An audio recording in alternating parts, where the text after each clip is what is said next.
네, 의원님 오늘 포항 방문하셨는데요. 지금 2022년이 이제 다 지나고 2003년이 이제 내일 모레 다가오는데 2023년. 예, 23년 우리 포항 시민께 희망 메시지 한번 부탁드리겠습니다. 예. 정말 2022년 정말 힘드셨을 겁니다. 그렇지만 저는 2023년 되면서 조금씩 저는 더 나아질 거라고 봐요. 코로나도 어느 정도 이제 해결이 되고, 그리고 또 여러 가지 경기들도 세계 경기가 괜찮아지면 사실은 포스코를 포함해서 우리 기관 시설들이 많은 이 포항이 정말로 중요한 역할을 할 수 있지 않겠습니까? 그리고 또 그 흰남로의 그 어려움도 우리가 슬기롭게 극복하고 좀 더 단단하게 미래를 준비할 수 있는 또 계기가 됐다고 봅니다. 그래서 지금 현재 우리가 100년 이상 견딜 수 있는 그런 시를 만들겠다, 이런 계획들도 저는 미래지향적으로 이렇게 세울 수 있게 됐다고 그렇게 생각합니다. 저는 아시다시피 포항하고 굉장히 인연이 깊습니다. 포스코 사회이사 6년하고 그리고 또 이사회 의장까지도 하고, 그리고 포항공대 이사도 하고 하면서도 저는 굉장히 깊은 인연이 있고요. 그 다음에 또 포항 본사가 이렇게 포스코 본사가 서울로 가는 것도 저는 반대하고, 자기를 낳아준 곳을 떠나면 되겠습니까? 그래서 잘 해결되는 그런 모습들도 저는 지켜보고 나름대로 조그만 공헌이나마 했다고 생각합니다. 앞으로 뭐 여러 가지 일들이 산적해 있죠. 영일만 대교를 포함해서 우리가 해결해야 될 문제가 많은데 그럴 때마다 저도 조그만 힘이나마 열심히 보태서 포항 발전할 수 있도록 최선 다하겠습니다. 고맙습니다. 네, 고맙습니다. 네, 고맙습니다. 감사합니다.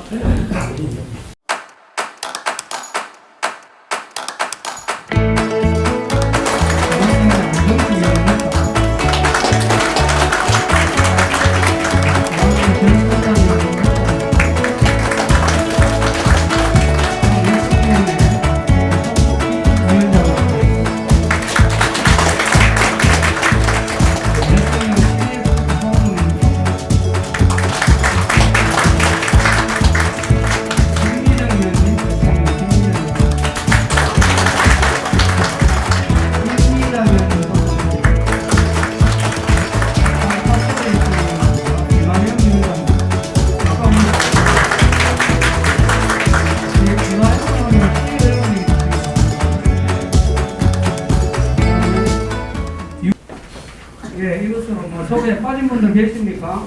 예, 소개를 마치고 너무나 유명하시기 때문에 제가 소개가 필요 없을 것 같은데 우리 의원님은 현재 우리 당의 삼선 국회의원으로 계시고 20대 아주 대표적이기만 제가 20대 대통령직 인수위원회 위원장 역임을 하셨습니다. 예, 뭐 더 이상 소개 필요합니까? 의원님 모시고 직접 말씀 들으면서 하도록 하겠습니다. 박수로 맞아주시고.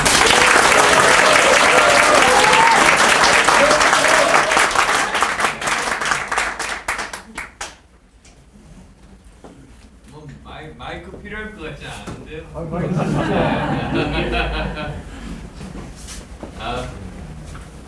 저 포항 오면 항상 저 옛날 생각들이 많이 납니다. 제가 42살에 포스코 이사회에 저 사회이사로 갔습니다. 아마 그 당시 최연소였을 거고요. 48에 포스코 이사회 의장이 됐습니다. 그래서 사실 1년에 몇 번씩 이제 여기 왔었고요. 그리고 이제 48에 그 임기를 마치고 이제 포스코와 인연이 없나 보다 생각했더니 바로 이제 저 포항공대 이사를 하라고 또 그러셔가지고 다시 또 포항공대 이사하느라고 또 매년 여기 왔다 갔다 했습니다. 그래서 저한테는 정말로 친숙한 곳이고요. 제가 저기 갯마을 차차차 보다가 등대를 보고는 내가 많이 보던 데인데 거기도 아주 자주 갔었거든요. 뭐 그래서 그랬던 정이 깊은 그런 곳이기도 합니다.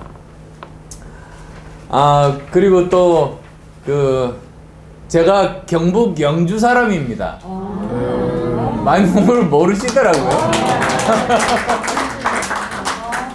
저희 할아버님이 부산 상업고등학교 가시려고 부산으로 유학을 가셨어요. 그래서 제가 부산에서 태어나게 됐는데 사실 저희 뭐 육촌부터 해서 저희 어르신들 전부 다 이쪽에 사십니다. 전부. 그래서 영주에 제가 매년 이제 가서 인사드리고 이제 그러고 있습니다. 영주 예천에 다 모여서 많이 사시고 계시죠. 그래서 뭐 여러 가지로 저는 경북하고 인연이 많다는 점 말씀드리고 싶고요. 제가 말씀드리고 싶은 게 그러다가 저 2000년일 겁니다. 2000년 2월 29일, 그러니까 2020년 2월 29일이구나. 그때가 윤년이어서 2월 29일이 있었습니다. 밤 10시 반에 문자가 하나 왔어요. 보니까 의사협회에서 왔더라고요. 지금 대구에 의사가 부족해서 큰일 났다고 한 사람이라도 좀 와달라고 그 문자를 받았습니다. 그래서 제 아내가 저랑 같이 그 가톨릭 학생회에서 의료 봉사하다가 만났거든요. 그래서 같이 새벽에 대구로 왔죠. 와서 보니까 그 동산병원 앞에 그 넓은 그 도로가 다 비어서 차가 한 대도 없어요. 사람도 한 사람도 안 다니고요. 6.25 때도 열었다고 그랬는데 성문시장이 문을 닫은 겁니다. 아, 지구의 마지막 날이 이런 모습이겠구나. 그 생각하면서 그때 진짜 그 수술복이 굉장히 두꺼운 면으로 돼 있거든요. 근데 그 2시간 일하고 방호복을 벗으니까 땀으로 완전히 다 젖더라고요. 그게 물이 아니고 전부 다 제 땀이에요. 그 한 물 2바가지 정도 돼야 그 정도 젖거든요. 그러면서 열심히 일했습니다. 그래서 정말 저 대구 경북 시민들과 함께 코로나를 그때 1차 극복할 수가 있었죠. 사실 전문가들이 그때 다들 예상하기로 이게 전국에 퍼질 거라고 예상했어요. 근데 그때 생각해보면 저도 참 신기한 게 사회적 거리두기 말 나오기 전이거든요. 근데 자발적으로 다 그 가게 내리고 이렇게 바깥에 안 나가고 사회적 거리두기가 다들 자발적으로 하는 것 덕분에 대구에 국한되고 전국으로 안 퍼져서 수많은 사람을 살렸습니다. 초창기에 대비가 안 돼 있어서요. 전국 퍼졌으면 정말로 많이 죽었을 겁니다. 그래서 그때 참 저도 열심히 일하면서 감동을 많이 받았었습니다. 그리고 이제 세월이 흘러서 아까 소개시켜 주신 그 대통령직 인수위원장을 할 때 대통령만 받을 수 있는 국정 전반에 대한 보고를 받았거든요. 그래서 그거 가지고 밤새워 가지고 그림을 그렸어요. 이 국정 과제만 하면 우리나라가 선진국 될 수 있다. 그래서 정말 저 잠 안 자도 신나게 일했죠. 근데 이재명 민주당이 하나도 통과를 안 시켜주는 겁니다.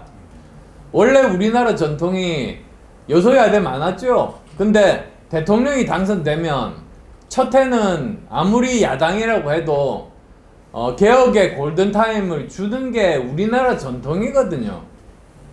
얘들만 안 그래요. 얘보다 예, 말을 바꾸겠습니다. 이놈들만 안 그러는 겁니다. 그래서 이제 우리가 계획을 바꿔야 돼요. 윤석열 정부의 개혁의 골든타임은 임기 첫 해가 아니고 2024년 총선 때 우리가 일당이 되면 그때가 개혁의 골든타임입니다.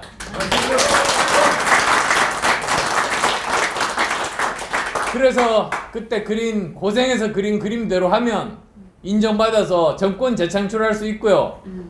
10년 고생하면 우리 선진국 될 수 있습니다.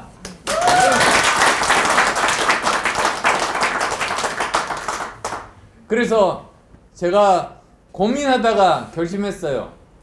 전당대회 나와야 되겠다. 왜냐하면 우선은 사실 제일 중요한 게 총선에서 이기는 거 아닙니까? 맞아요. 저 간단하더라고요.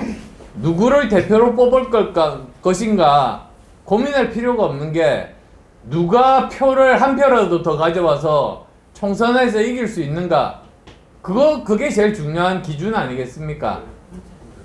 그래서 제가 고민을 해봤습니다.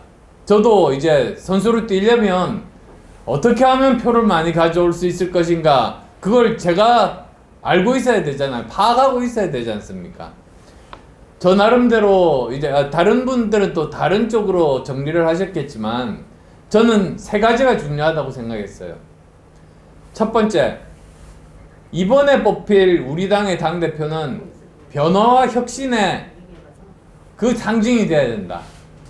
왜냐하면 10년 동안 제가 모든 전국 선거를 다 지휘해봤어요. 근데 선거마다 특성이 다르더라고요.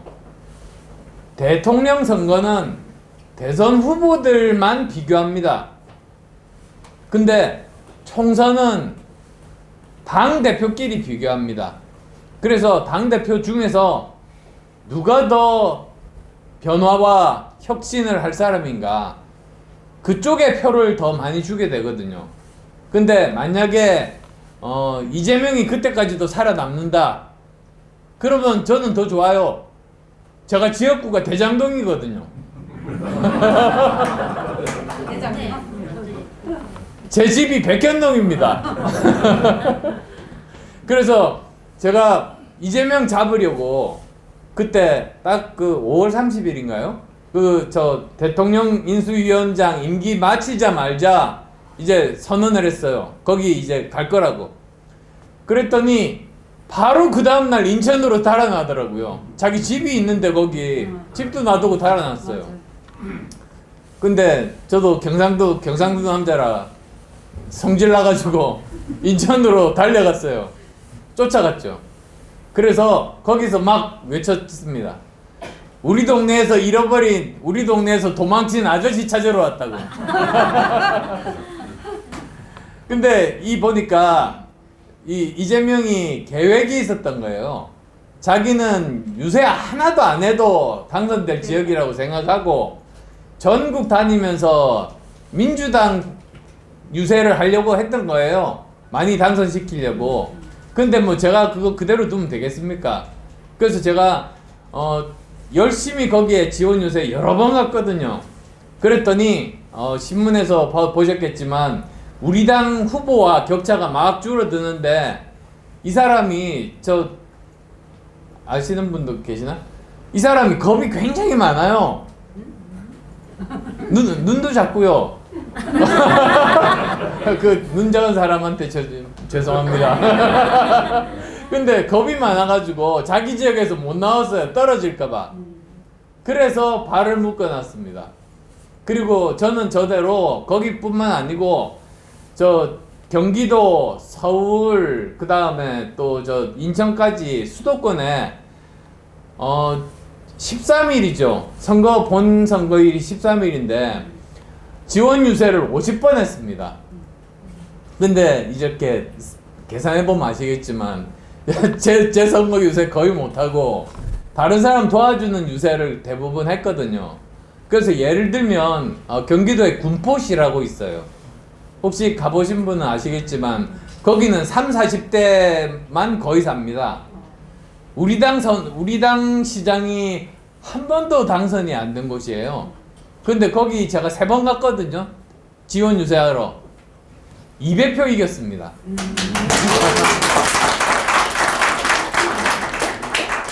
그래서 처음으로 우리 시장이 지금 그 시를 경영하고 있고요. 저는 저대로 저희 지역에서 25% 넘게 이겼습니다.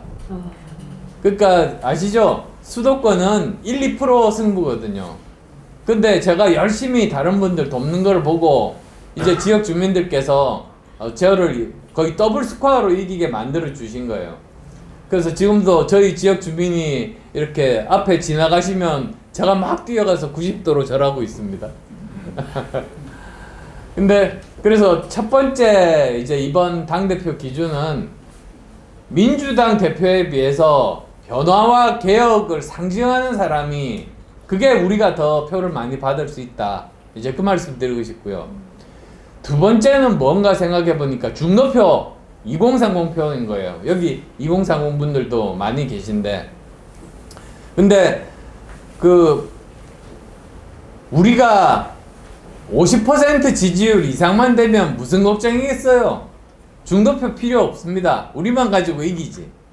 근데 불행하게 우리가 50%가 안 되거든요. 그 다음에 또 다행히 민주당도 50%가 안 돼요. 그러니까 중도표를 얻는 쪽이 이기는 그런 선거인데 어떻게 해서 판단을 할까 제가 10년 동안 연구했습니다. 그 결과 3가지로 판단하더라고요. 중도에 해당되는 분들은 어느 당이 중요한 게 아닙니다. 후보가 딱 있으면 첫 번째, 누가 더 유능한가? 경제 문제 해결하고 지역 문제 해결하는가? 두 번째, 누가 더 도덕적인가? 깨끗하고 부정부패하지 않는가? 그 다음에 세 번째가 누가 더 헌신적인가? 나라에 위기가 있으면 자기 목숨도 정말 내놓을 사람. 그 다음에 주위에 어려운 사람이 있으면 기부해서 노블리스 오블리제 실천하는 사람. 가까운 경주 채부잣집이 저는 대표 모델 같아요. 경주 채부잣집에서 가뭄 들고 흉년 들면 광문을 열어서 쌀을 나눠주거든요. 그게 저는 진짜 보수 같아요. 우리가 다 믿는 제일 중요한 가치가 사회가 안정되고 사람들이 행복하고 평안한 거를 원하는 게 우리가 제일 중요하게 생각하는 가치고, 여기 계신 분들도 다 그러시지 않으세요? 맞습니다. 예.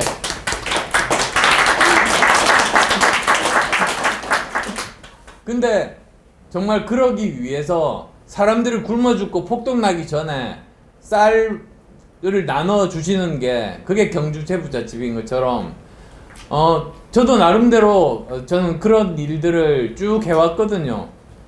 대구 코로나 있을 때 제 목숨 걸고 가서 정말 봉사했고, 이재명이 대통령 되면 나라 망하겠다 싶어가지고 그래서 단일화 한 겁니다. 그때 누구야? 그전 대표 이름이 뭐더라? 이준석이구나. 이름도 다 잊어버렸어. 후보 단일화 안 해도 10% 이긴다고 그랬잖아요. 근데 제가 조사해보니까 지는 거예요. 이걸 그대로 놔둘 수가 없어요. 근데 참 한심하지. 그 돈 많은 여의도 연구소 여론조사 결과가 어떻게 제가 하는 돈도 별로 안 든 여론조사 결과보다 못해요. 엉터리예요. 그래서 어쨌든 저는 그때 심정이 전쟁터 나가는 군인 같았어요.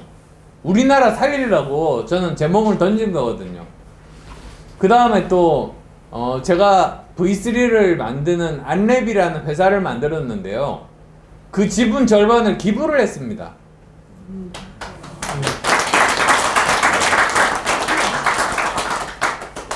그게 1,500억인데요. 그 돈 지금까지 5년 동안 소형 원전 연구비에다가 아무 조건 없이 줬습니다. 그게 원전이 후쿠시마 사고 난 이유가 크기 때문이거든요. 크면은 복잡도가 증가해가지고 어떤 일이 일어날지 사람이 예상을 못해요.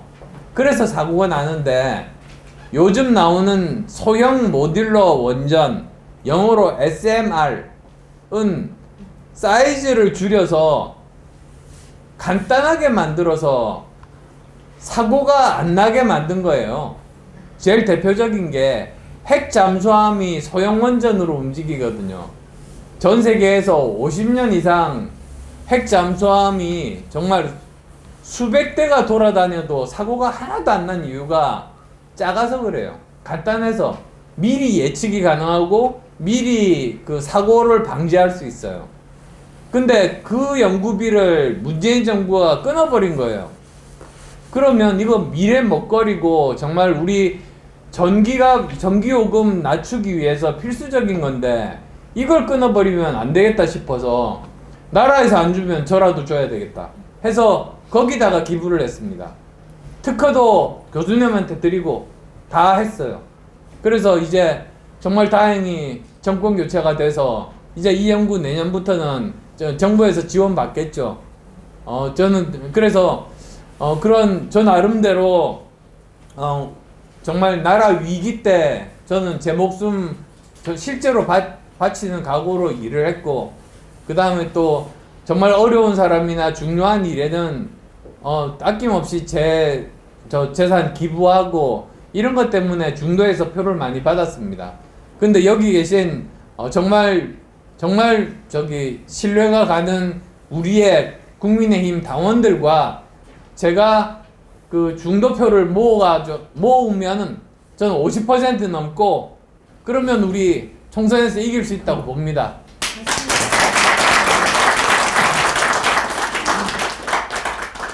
그 다음 이제 세 번째가 공천파동이 없어야 됩니다. 다 이긴 선거 공천파동 때문에 졌거든요. 근데 공천파동의 핵심이 서울이 아닙니다. 수도권이 아닙니다. 영남입니다. 그래서 왜 영남이 공천파동의 근원일까 생각을 해봤더니 이렇더라고요. 당대표 선거 여러 번 나온 사람들은 신세진 사람들이 뒤에 주렁주렁 달려 있어가지고요. 당대표가 되면은 서울에서는 겁이 나서 사람을 못 바꿔요. 1, 2% 승부기 때문에 거기에 그 동네 살지도 않는 자기 친구 집어넣었다가는 그냥 떨어져요. 그래 놓으니까 멀쩡한 현역 의원 말도 안 되는 걸로 컷오프 시켜서 날려버리고 자기 친구나 자기 선거 때 도와준 사람을 거기다가 찍는 거죠. 심는 거지. 그러면 우리는 어떻게 해요? 민주당 찍을 수는 없으니까 그 사람 당선시켜 줍니다. 대신에 그 모습을 보는 수도권이 실망해서 수도권이 전멸합니다. 지금 수도권 121석인데 저 포함해서 17명만 살았습니다. 이렇게 되는 거거든요. 아니 영남의 대한민국은 아니잖아요. 대한민국 내 영남이 있잖아요. 영남에서 이겨도 수도권에서 참패하면 우리는 아무것도 못합니다. 다음 총선에서 지면요 5년 동안 식물정부 되고요. 그러면 우리 정권 뺏깁니다. 그래서 정말로 이번에는 영남에서 절대로 이런 공천 파동이 있으면 안 된다. 저는 자신 있는 게 저는 빚진 사람 없거든요. 김정재 의원한테는 빚을 진 것 같은데 좀. 그래서 정말로 영남은 공천 파동의 근원지가 아니라 공정한 공천의 모범, 그리고 이기는 공천의 중심지, 저는 그렇게 만들어야 된다고 보고 자신이 있습니다. 그거는 정말 공정하게 평가를 해가지고요. 이 사람이 진짜 지역에 뿌리를 내리고 존경받고 그 지역 발전을 위해서 일하고 의정활동 열심히 하는 사람인지, 그러면 그냥 그대로 계속해서 하셔도 되는 거죠. 그리고 또 만약에 다른 또 강력한 경쟁자가 나타났다? 그러면 공정하게 경선에서 이기는 사람이 공천을 받으면 됩니다. 괜히 그 사람 컷오프 시켜가지고 무소속으로 나가서 표 갈라먹어 민주당 어부지리 줄 일 없지 않습니까? 영남이나 경남이나 부산에 그런 일이 많거든요. 그러니까 저는 그런 일이 없어야 된다고 봅니다. 그러면 우리는 영남에서 제대로 의석 확보 확실하게 할 수 있고요. 그 다음에 혁신공천이나 참신한 공천 국민들이 바라는 거 우리 이번에 수도권에서 할 수 있습니다. 왜냐? 수도권이 텅텅 비었어요. 그 대신에 지금 현역 의원이 대부분 민주당입니다. 그러니까 오히려 그쪽에 안 갈 겁니다. 전국적으로 명망 있는 사람이나 전문가나 그 지역에서 존경받는 사람 다 우리 쪽에 올 거거든요. 그러면 거기도 공정하게 경쟁시켜가지고 경쟁력이 있는 사람이 공천을 하면 그러면 진짜 참신한 공천이 되고 실력 공천이 되는 거죠. 그렇게 되면 수도권과 영남을 우리가 그렇게 하면 저 170석이 가능하다고 봐요. 왜냐?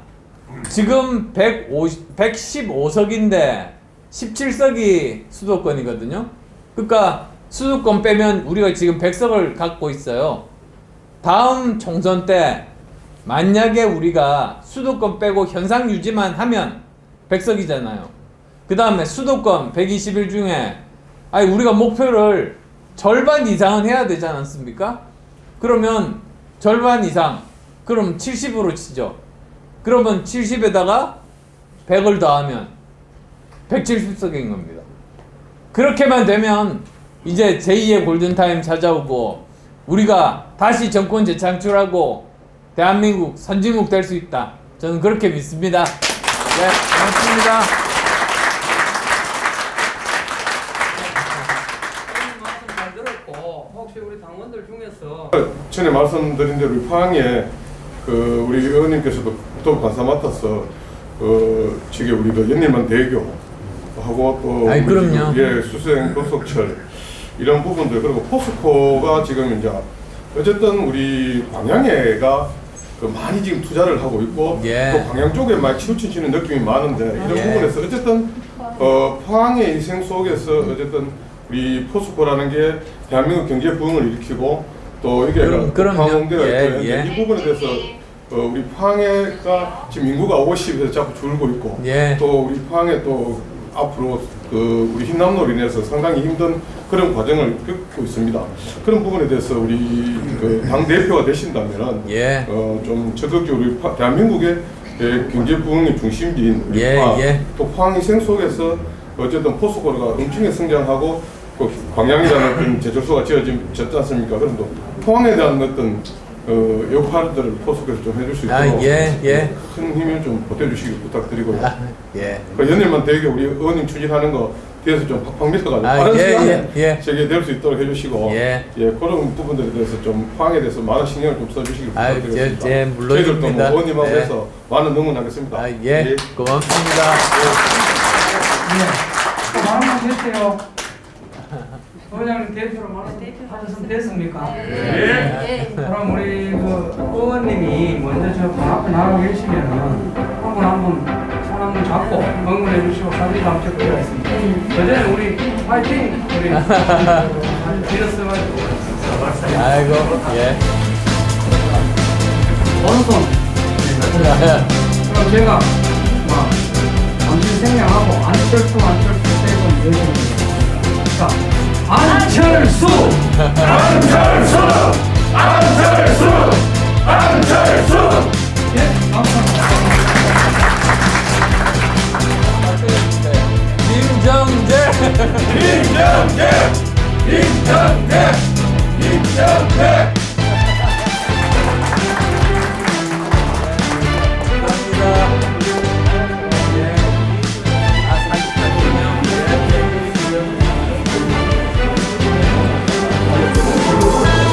자, 우리 당민께서 감사드리고요. 지금 바로 나가시면서 이렇게 응원하시고 나가시면 되고, 우리 의원님들께서 또 혹시 피파인 한번 10분 정도 하고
감사합니다.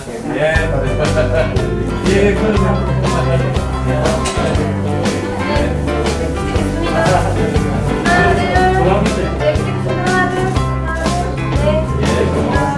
고맙습니다.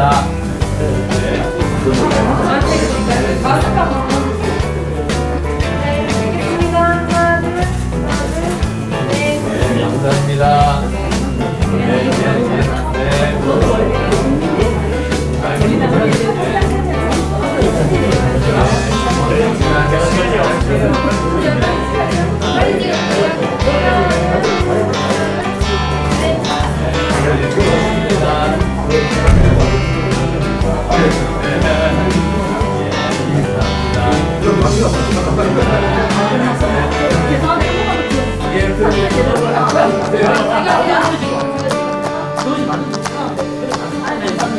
그 이쁜 거 나가리도 넣어.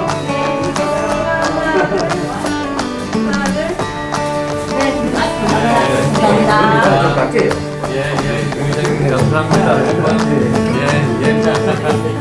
저는 다 된것